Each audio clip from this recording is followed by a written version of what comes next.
Hello दोस्तों, स्वागत है आपका हमारे यूट्यूब चैनल में। तो देखिए, प्रांतीय राजवंशों में चर्चा हम कर रहे थे कल सिख राज पंजाब की, और हमने आपको बताया था यदि आ जाए कि सिख धर्म के संस्थापक कौन है तो क्या बताएंगे? गुरु नानक देव थे ना। और दूसरे सिख गुरु कौन थे? गुरु अंगद थे ना। लैना नाम था, लेकिन गुरु अंगद के नाम से फेमस हुए। फिर पांचवें कौन थे? गुरु अर्जुन देव थे। नवे कौन थे? गुरु तेग बहादुर। और 10वें सिख गुरु कौन थे? गुरु गोविंद सिंह। और गुरु गोविंद सिंह ने हमने आपको बताया था खालसा पंथ की स्थापना की थी। कब? 1699 में उन्होंने खालसा पंथ की स्थापना की थी। और प्रत्येक सिख पुरुष से कहा था कि वो अपने नाम के आगे क्या लगाएंगे? सिंह। और महिलाएं कौर लगाएंगे। और कहा था कि जहाँ भी जो है प्रत्येक सिख पुरुष जो है 5 चीजें धारण करेगा: केस, कंघा, कृपाण, कच्छा और कड़ा। और कहा था जहाँ भी पंच प्यारे उपस्थित होंगे मैं वहाँ पे उपस्थित हूँगा। ठीक है। फिर हमने आपको एक और संस्था बताई थी कि यदि आ जाए खालसा दल की स्थापना किसने की थी? तो कपूर सिंह अहलवालिया ने की थी। भी आपको याद रखिएगा। अभी एग्जाम में क्वेश्चन आया था, होला मोहल्ला नामक त्योहार की शुरुआत किसने की थी? क्या बताएंगे? गुरु गोविंद सिंह ने। ठीक है। फिर आगे चल करके जो है पंजाब में जो सिख साम्राज्य था वो कई मिसलों में विभक्त हो गए। यानी मिसल अरबी भाषा का शब्द है जिसका अर्थ होता है एक समान या एक जैसा। ठीक है। तो कई भागों में विभक्त हो गए और उनमें 12 जो है मेन मिसलें थी। और उन्हीं में एक मिसल थी सुकर चकिया मिसल। कौन सी मिसल? और इसी सुकर चकिया मिसल के प्रमुख थे महासिंह, और उन्हीं के बेटे हुए थे महाराजा रणजीत सिंह, जिनका जन्म हुआ था 13 नवंबर 1780 को, और इनकी मृत्यु हो गई थी 1843 में हो गई। कब हो गई थी? 1839 में हो गई थी। 27 जून 1839 को। देखिए लिखा भी है। और जब इनकी मृत्यु हो गई तो इनके बेटे थे, नाबालिग बेटे थे दिलीप सिंह। तो कहते हैं दिलीप सिंह के सिंहासन पर बैठने से पहले क्रमशः 3 बेटे गद्दी पर बैठे थे। कौन कौन? एक तो खड़क सिंह थे जो 1840 तक बने। नौनिहाल सिंह थे जो 40 से 45 तक थे और यही योग्य पुत्र थे। लेकिन कहते हैं इनकी मृत्यु सैतीर गिरने के कारण हजारीबाग में हो गई थी। और फिर कौन बने? शेर सिंह। और ये कब तक गए? 1843 में। और 1843 में कौन बनेंगे? दिलीप सिंह। किसके संरक्षण में? अपनी माँ थी जिंदन बाई के संरक्षण में बनते हैं। ठीक है। तो चलिए इसी के आगे चर्चा कर लेते हैं। तो इसका स्क्रीनशॉट ले लो, फिर आगे चलते हैं। देखिए आगे लिखिए इसी के। देखो 1843 ईस्वी में दिलीप सिंह राजमाता जिंदनबाई के संरक्षण में, राजमाता जिंदनबाई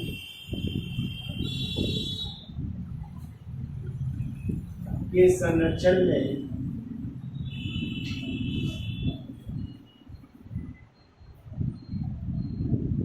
उनके संरक्षण में क्या बन रहे हैं? पंजाब पर शासक बन रहे हैं ना। संरक्षण में शासक बने।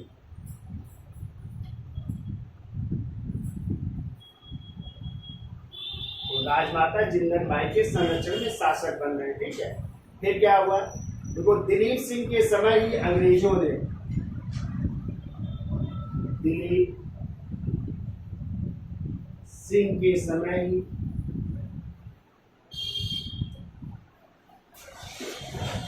अंग्रेजों ने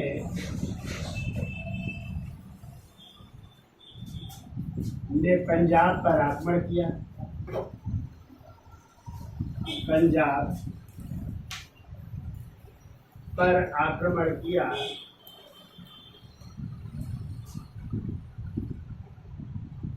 फलस्वरूप प्रथम आंग्ल सिख युद्ध प्रारंभ हुआ। फलस्वरूप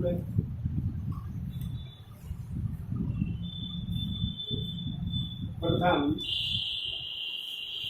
आंग्ल सिख युद्ध प्रारंभ हुआ।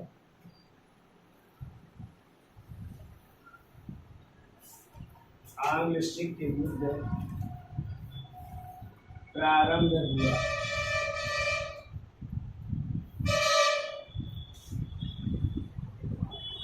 ठीक है, इस तरह प्रथम आंग्ल सिख युद्ध हो रहा है। कब हो रहा है? 1845-46 में। ठीक है, और यदि आ जाए दिलीप सिंह की मृत्यु कब हुई तो लिख लीजिएगा, दिलीप सिंह की मृत्यु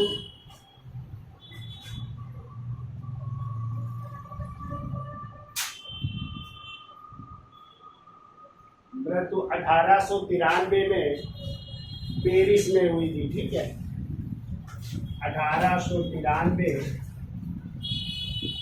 ईस्वी में पेरिस में हुई थी। अभी हम चर्चा करेंगे इनकी। पेरिस में हुई तो ये जो है ईसाई धर्म अपना लेते हैं, बाद में फिर जो है इन्होंने सिख धर्म अपना लिया था। तो हेडिंग डालिए, प्रथम आंग्ल सिख युद्ध। प्रथम आंग्ल सिख युद्ध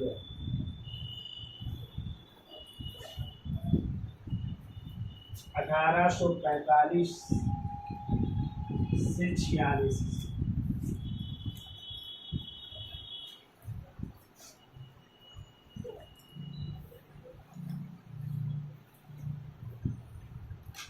तो चलिए लिख लेते हैं। तो देखो, इस समय अंग्रेजों ने जो है लाहौर पर अधिकार कर लिया, और इस समय जो है भारत के जो गवर्नर जनरल होते हैं लॉर्ड हार्डिंग होते हैं, और सेना जो है लॉर्ड गफ के नेतृत्व में भेजी जाती है। तो 3-4 जगह युद्ध होते हैं, और हर जगह जो है सिख क्या होते हैं? पराजित होते हैं। तो कहाँ कहाँ हुए क्रम से वो याद रखना है आपको। युद्ध है, कभी किसी एग्जाम में पूछा गया था कि ये युद्ध कब हुआ था, मुदक्की का युद्ध कब हुआ था। ठीक है, तो याद रखिएगा। तो देखिए, पहला पॉइंट, प्रथम आंग्ल सिख युद्ध के समय, यानी इस युद्ध के समय, ऐसा नहीं, इस युद्ध के समय गवर्नर जनरल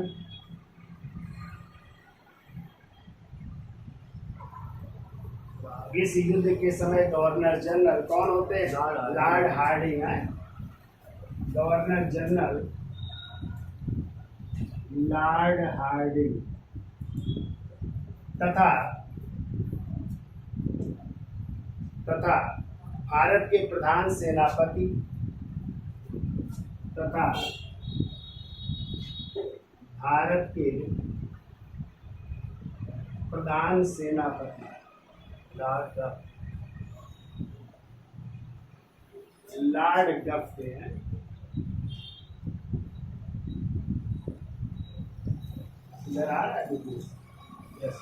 लॉर्ड गफ हैं, ये याद रखिएगा। देखो, इस युद्ध में अंग्रेज और सिख सेना के मध्य इस युद्ध में अंग्रेज और सिख सेना के मध्य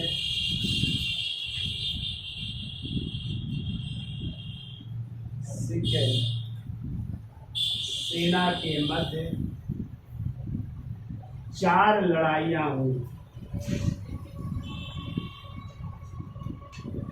4 लड़ाइयाँ हुई। 4 लड़ाइयाँ कहाँ हुई उनको क्रम से लिखिए।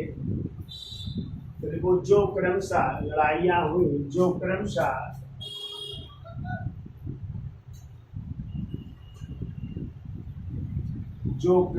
पहली हो रही है। देखिए, पहला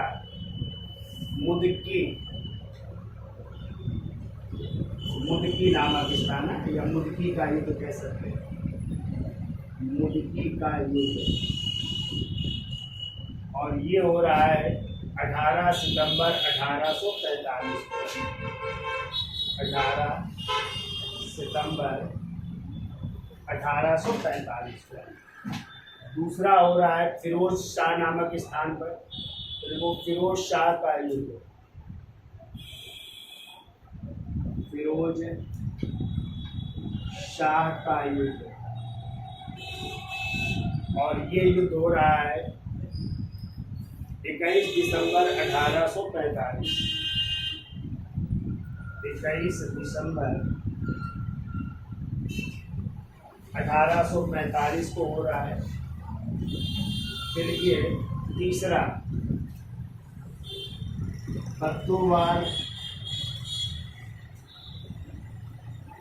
बद्दोवाल या इसी को आलीवाल भी कहते हैं,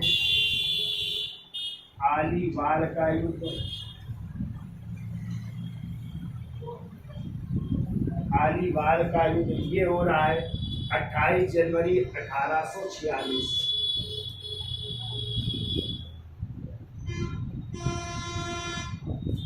जनवरी 1846। और चौथा लिख लो शाबराव की लड़ाई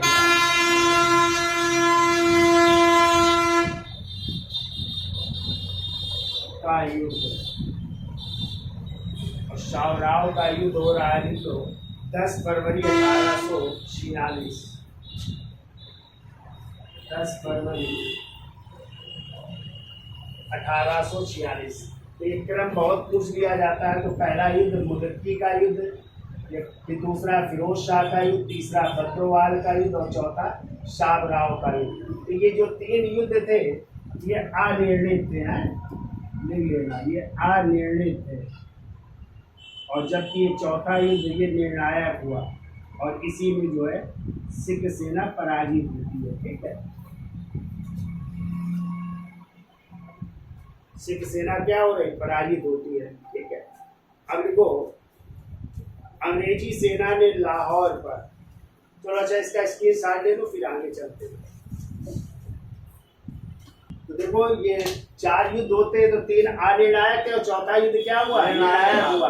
तो अब इन्होंने कहाँ पे अधिकार कर लिया, लाहौर में। और फिर एक संधि होगी, लाहौर की संधि आए, और उसी लाहौर की संधि द्वारा प्रथम आंग्ल सिख युद्ध समाप्त हो जाएगा। तो संधि की क्या शर्तें होंगी उनकी अभी हम चर्चा करेंगे। तो लिखिए अगला पॉइंट को, देखो अंग्रेजी सेना ने लाहौर पर, अंग्रेजी सेना ने लाहौर पर देखो 20 फरवरी 1846 को, 20 फरवरी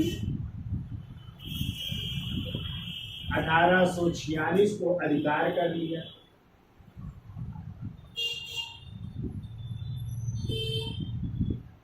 अधिकार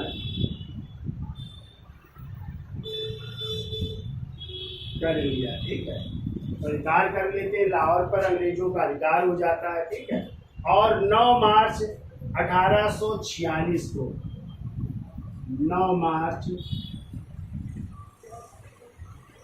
1846 को लाहौर की संधि द्वारा, लाहौर की संधि हो रही देखिए, लाहौर की संधि द्वारा प्रथम आंग्ल सिख युद्ध समाप्त हो गया। प्रथम आंग्ल सिख युद्ध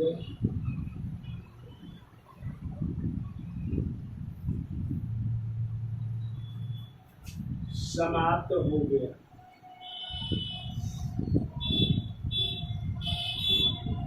अब देखिए संधि की शर्तें क्या थी, तो हेडिंग डाल लीजिए संधि की शर्तें।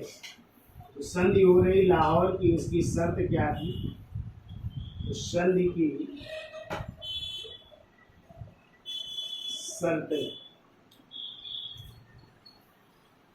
तो लिखिए महाराजा ने सतलज और ब्यास नदी के बीच सभी दुर्गों पर अधिकार छोड़ दिया। नंबर 1, महाराजा दिलीप सिंह है, महाराजा दिलीप सिंह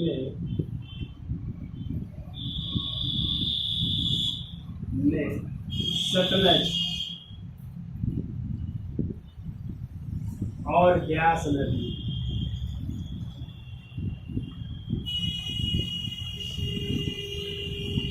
सतलज और ब्यास नदी के बीच सभी दुर्गों पर, के बीच सभी दुर्गों पर अधिकार छोड़ दिया। सभी दुर्गों पर अधिकार छोड़ दिया।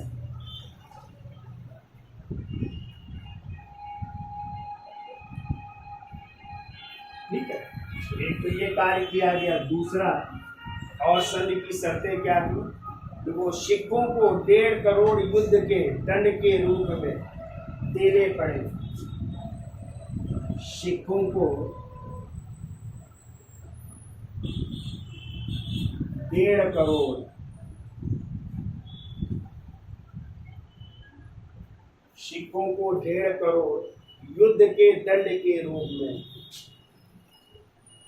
युद्ध के दंड के रूप में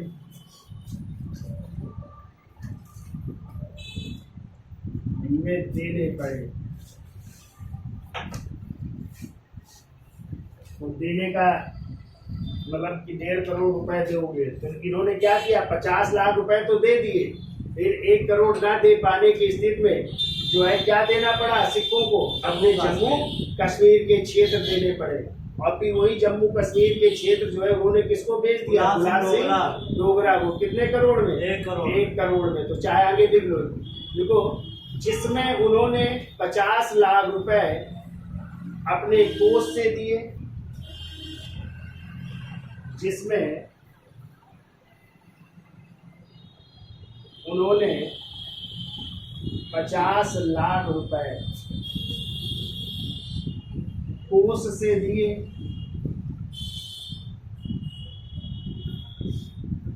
कोष से दिए, और बाकी के बदले ब्यास और सिंध नदियों के बीच, और बाकी के बदले ब्यास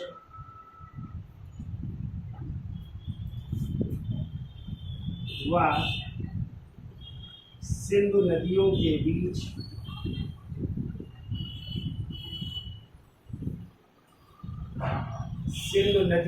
बीच कश्मीर और हजारा प्रांत दे दिए। कश्मीर व हजारा प्रांत दे दिए।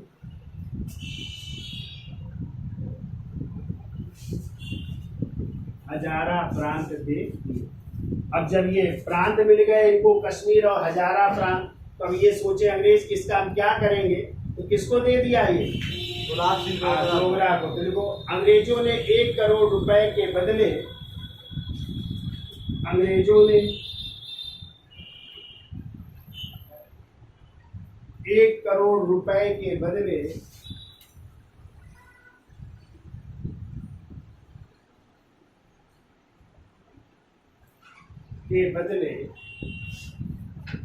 कश्मीर को डोगरा सरदार, कश्मीर को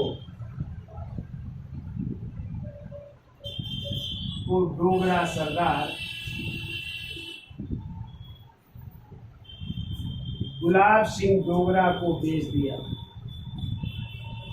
गुलाब सिंह डोगरा को बेच दिया।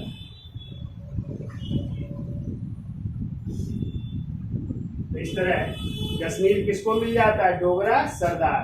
और इन्हीं डोगरा सरदार के ही उत्तराधिकारी थे महाराजा हरि सिंह, और उनके बेटे भी कर्ण सिंह, जो जब आपका कश्मीर का नहीं, जब बंटवारा हुआ था भारत का, तो कश्मीर जो है किसी भी क्षेत्र में विलय के पक्ष में नहीं था। तभी पाकिस्तान की कबायलों ने अटैक कर दिया था, तो महाराजा हरि सिंह को क्या करना पड़ा था? विलय पत्र पर हस्ताक्षर करने पड़े थे ना।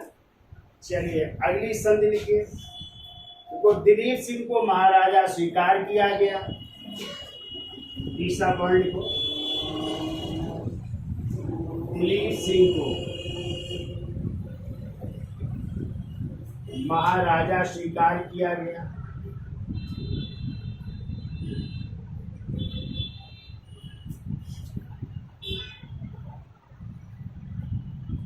स्वीकार किया गया। और रानी जिंदन बाई संरक्षिका और रानी जिंदन बाई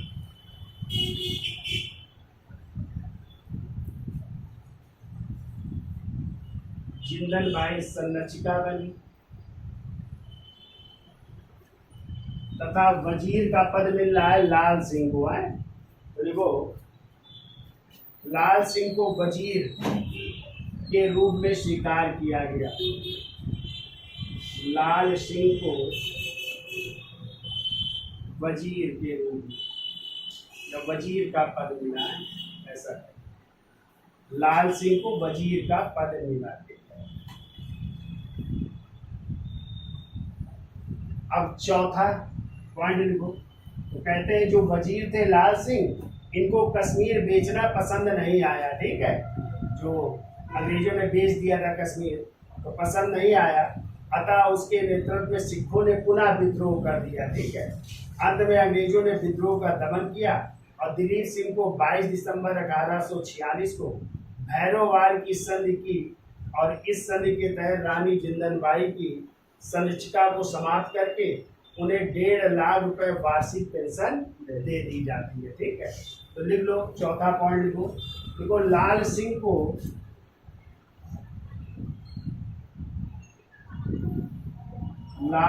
को कश्मीर बेचना रास नहीं आया। कश्मीर बेचना रास नहीं आया, अतः सिखों ने पुनः विद्रोह कर दिया। अतः सिखों ने पुनः विद्रोह कर दिया।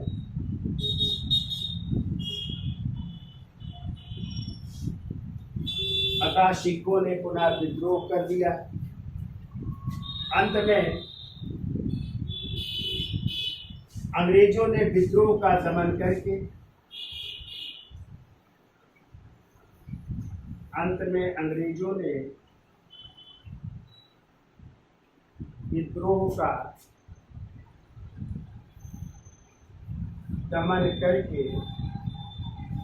दिलीप सिंह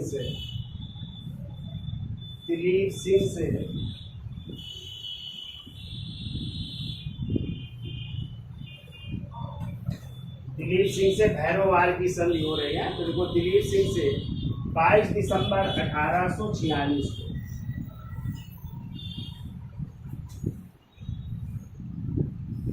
को भैरोवाल की संधि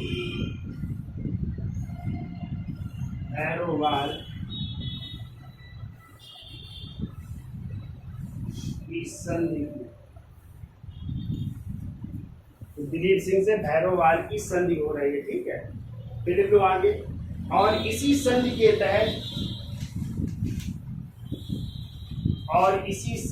तहत रानी जिंदन बाई की संरक्षिता को समाप्त कर रानी जिंदनबाई की संरक्षिता को समाप्त कर 1.5 लाख वार्षिक पेंशन दे दी गई। 1.5 लाख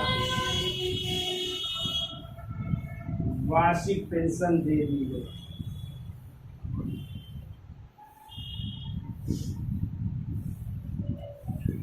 पेंशन इनको दे दी जाती है। तो कुछ दिन तो माहौल शांत रहता है, फिर द्वितीय आंग्ल युद्ध शुरू हो जाएगा कब 1848-49 में, और इस समय लॉर्ड डलहौजी बनकर के आ जाएंगे गवर्नर जनरल।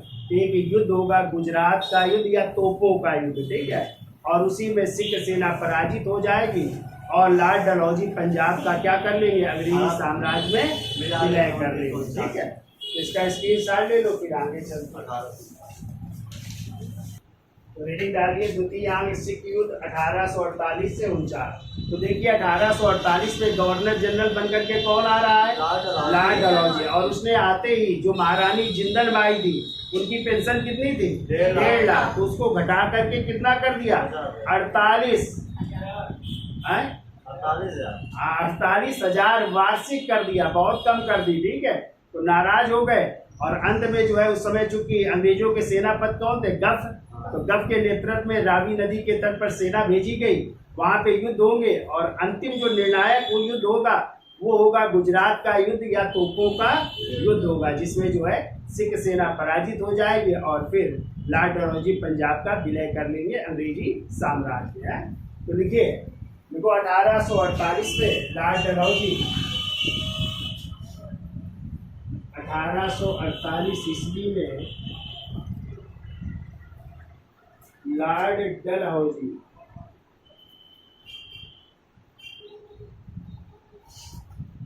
गवर्नर जनरल बनकर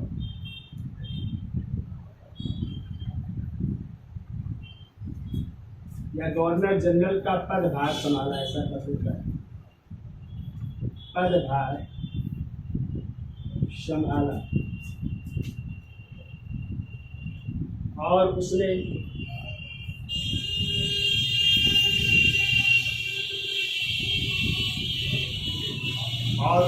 जिंदल बाई की पेंशन घटाकर जिंदल बाई की पेंशन घटाकर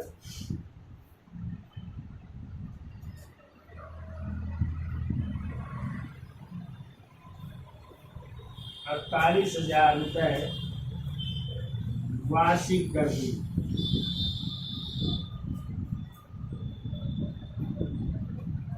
तो 1.5 लाख से कितनी कर दी गई? 48,000 रुपये वार्षिक कर दी गई। ठीक है, और कहते हैं बहुत से आभूषण इनके जब्त कर लिए गए हैं। देखो, और बहुत से आभूषण जब्त कर लिए, और बहुत से आभूषण जब्त कर लिए,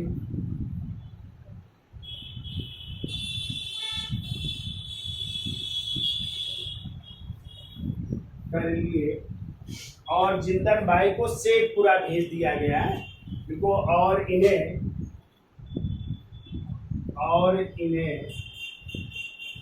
शेखपुरा भेज दिया गया। एक स्थान है शेखपुरा, तो शेखपुरा भेज दिया गया।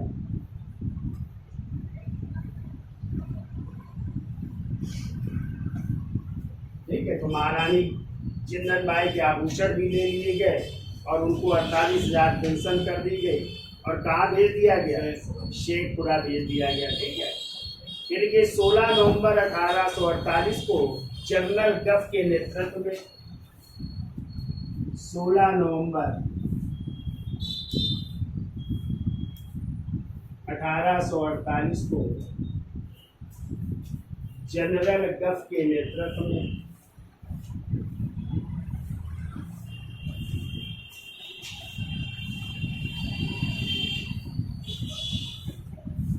जनरल गफ के नेतृत्व में एक सेना ने रावी नदी पार कर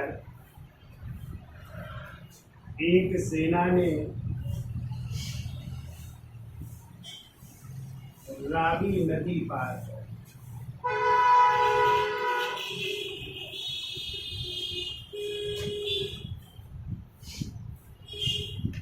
रावी नदी पार कर 22 नवंबर 1848 को 22 नवंबर 1848 को एक स्थान पड़ता है रामनगर है। तो देखो, रामनगर स्थान पर एक अनिर्णायक युद्ध लड़ा। रामनगर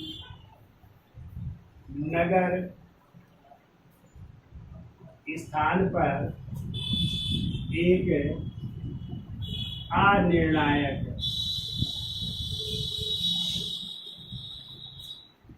युद्ध लड़ा।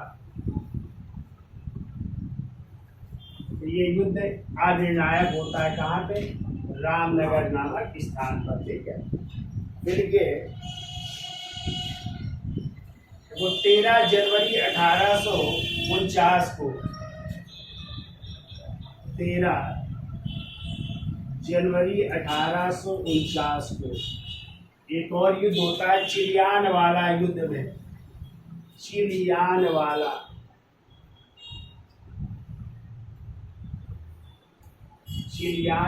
युद्ध में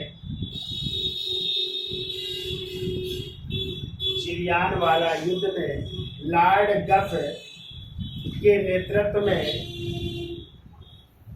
अंग्रेजों को भारी क्षति पहुंची। लॉर्ड गफ के नेतृत्व में अंग्रेजों को क्षति हो रही है। ठीक है, अंग्रेजों को क्षति, और कहते हैं ये युद्ध भी अनिर्णायक है। यह युद्ध अनिर्णायक रहा, ये भी अनिर्णायक होता है। ठीक है, यह युद्ध अनिर्णायक रहा।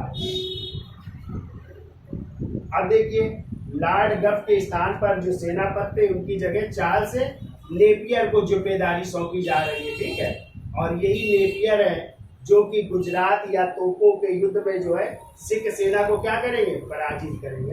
तो देखिए अगला पॉइंट, देखो लॉर्ड गफ के स्थान पर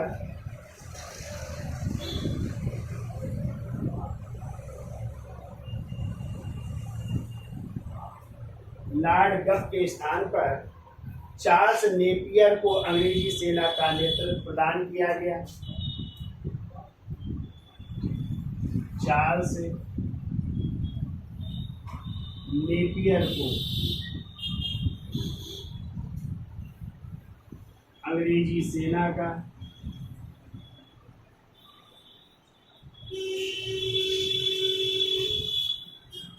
नेतृत्व प्रदान किया गया।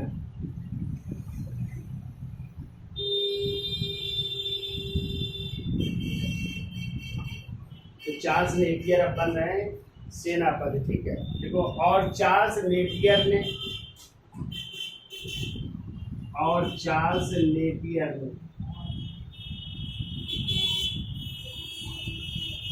21 फरवरी 1849 को 21 फरवरी 1849 को गुजरात का युद्ध, वैसे को गुजरात का युद्ध भी कहते हैं, या इसी को तोपों का युद्ध भी कहते हैं। तोपों के युद्ध में, तो गुजरात के युद्ध या तोपों के युद्ध में सिख सेना को पराजित किया। सिख सेना को पराजित किया।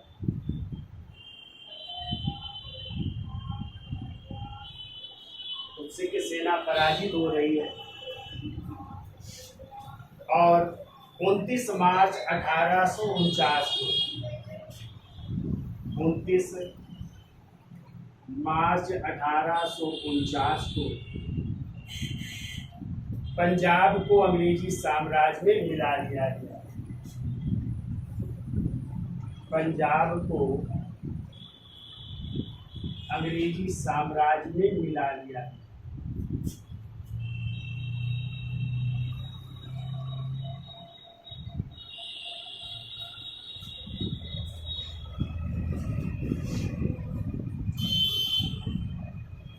इस तरह लॉर्ड डलहौजी कब 29 मार्च 1849 को, ठीक है, पंजाब को अंग्रेजी साम्राज्य में मिला लिया जाता है। ठीक है, अब देखो दिलीप सिंह को, अगला पॉइंट, जो महाराजा दिलीप सिंह हैं इनके साथ क्या हो रहा है।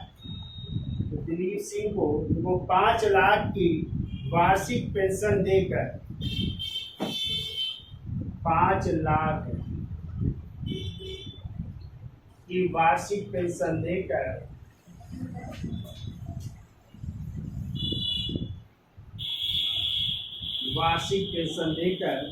रानी जिंदन बाई के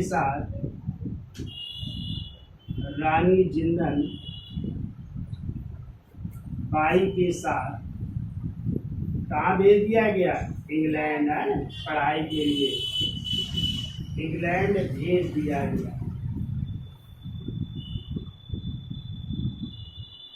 यानी अंग्रेजी साम्राज्य ने कहा हम आपका खर्चा उठाएंगे पढ़ाई लिखाई का, और इनको लेकर के कहाँ चले जाइए आप, इंग्लैंड चले जाइए, ठीक है। और बदले में क्या ले रहे हैं, कोहिनूर हीरा, जो कि किसके पास है, दिलीप सिंह के पास, देखो। और बदले में कोहिनूर हीरा प्राप्त कर लिया, और बदले में कोहिनूर हीरा प्राप्त कर लिया।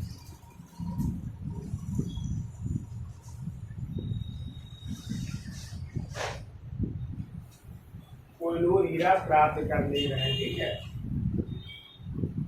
ये याद रखिएगा। चलिए कुछ और पॉइंट है उनको भी करवा देते हैं, कितना याद हो जाएगा भाई।